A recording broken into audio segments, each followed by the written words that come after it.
Makarating ako dito ngayon. Kaya, unang-una, gusto ko magpasalamat sa kanya.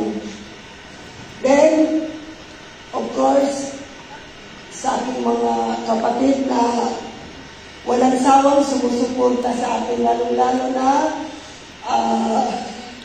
siguro, lahat sila, lalong-lalo na yung nasa abroad ngayon, kahit wala siya dito, ramdam ko pa rin ang kanyang presensya.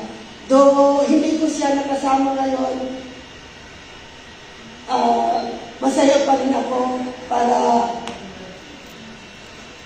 yung bang buo pa rin tayo kahit hindi dumaan ang mga pagsubok sa buhay.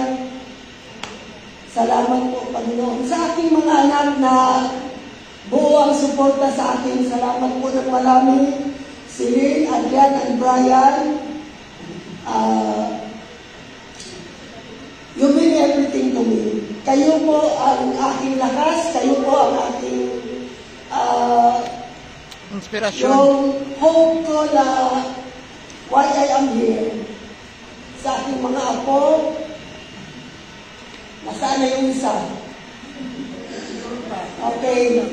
Si Bella at si CJ, mahal ko kayo.